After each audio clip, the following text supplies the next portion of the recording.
जिसके कान हों वो सुन ले, जिसकी आंखें हों वो देख ले।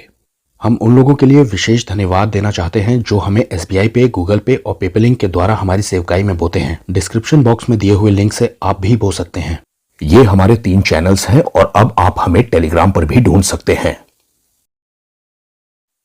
अपने आखिरी वीडियो में हमने आपसे बात की थी पोजिशनल पावर और रिलेशनल पावर के बारे में, और पोजिशनल वाले हिस्से में ये बात हम जानते हैं कि यीशु मसीह ने जो कुछ किया है विश्वासियों के लिए क्रूस पर, उसका बेनिफिट सारे ही विश्वासी उठाते हैं। हम मसीह यीशु के साथ स्वर्गीय स्थानों पर बैठाए गए हैं, ये है पोजीशंस हमारी। लेकिन ये जो रिलेशनल पावर है ये रिलेशन बनाने से कार्यकारी होती है। अब इब्रानियों 11:6 की इस आयत को देखिए, और विश्वास के बिना उसे खुश करना अनहोना है, इम्पॉसिबल है, क्योंकि परमेश्वर के पास आने वाले को सबसे पहले तो ये विश्वास करना चाहिए कि वो है, गॉड एग्जिस्ट। अब इस वाले हिस्से पर ध्यान दीजिए, लिखा है और अपने खोजने वालों को प्रतिफल देता है। इंग्लिश में ऐसे आया है, रिवॉर्ड उन लोगों को करता है जो डिलीजेंटली उसे सीख करते हैं, मतलब जो दिल लगा करके कड़ी मेहनत करके उसे ढूंढते हैं, उनको वो रिवॉर्ड देता है, प्रतिफल देता है। अब इब्रानियों की पत्री जिसने भी लिखी है उसने इस बात पर जोर दिया है, यीशु ने परमेश्वर के साथ आपके पोजीशंस को तो सिक्योर कर ही दिया है, लेकिन इसके बाद भी आपको डिलीजेंटली परमेश्वर को ढूंढना है, और जो मन लगा करके ऐसा करता है, करता रहता है, उसे परमेश्वर प्रतिफल देता है। परमेश्वर को खोजने का प्रतिफल है ये, और ये रिलेशन बनाने वाला हिस्सा है, और इसी से विश्वासियों के जीवन में रिलेशनल पावर उतरती है। अब रिलेशन बनाने की जो कीमत है ये चुकाने के लिए हर विश्वासी तैयार नहीं होता है, क्योंकि इसमें टाइम बहुत लगता है और बोरियत बहुत होती है, नए विश्वासियों को तो खासकर। लेकिन ये भी सच है कि जो परमेश्वर के पीछे लगा रहता है, इस रिलेशन बनाने वाले हिस्से में काम करता रहता है, परमेश्वर के साथ लगा रहता है उसके पीछे पीछे, उसको परमेश्वर प्रतिफल जरूर देता है। अच्छा, कई बार ऐसा भी हो सकता है कि आप परमेश्वर को समय दिए जा रहे हो और कोई भी सुपरनैचुरल चीज ना देखें अपने जीवन में, 2 महीने, 4 महीने, 6 महीने या साल भर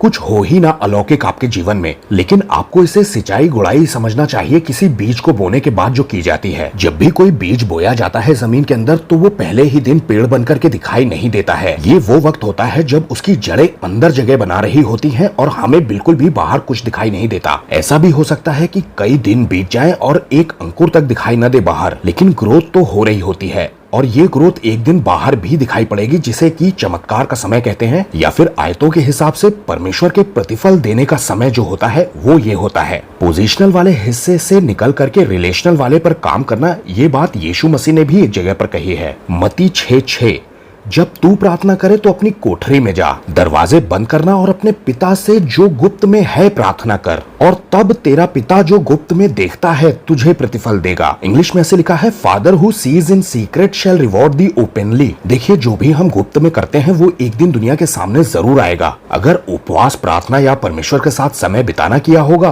तो उसका प्रतिफल मिलेगा, या जो भी किया होगा उसे पिता गुप्त से निकाल करके ओपनली रिवॉर्ड करने जा रहा है। गलातियों 6:8 में लिखा है, क्योंकि जो अपने शरीर के लिए बोता है वो शरीर के द्वारा विनाश की कटनी काटेगा, और जो अपनी आत्मा के लिए बोता है वो आत्मा के द्वारा अनंत जीवन की कटनी काटेगा। कटनी तो हमें काटनी ही पड़ेगी, जो भी हम बोएंगे हम वही काटेंगे। ये सब कुछ हमारे बोने पर निर्भर करता है कि हम गुप्त में बो क्या रहे हैं। ये जान लीजिए कि आपका रिवॉर्ड आपकी प्रतीक्षा कर रहा है आने वाले समय में, और वो दुनिया के सामने आने वाला है। अगर आपने शरीर के लिए बोया होगा तो आप देखेंगे कि जीवन में बहुत कुछ उल्टा सीधा हो गया, लेकिन अगर आपने रिलेशनल वाले हिस्से पर सही में काम किया है तो ये जान लीजिए आप आत्मिक बातें ही काटेंगे, आप आत्मिक बातें काटने जा रहे हैं आने वाले समय में। एक अच्छा विश्वासी वो होता है जो डिलीजेंटली परमेश्वर को सीख करने में अपना गुप्त समय देता है, क्योंकि पिता उसको उसका प्रतिफल देगा।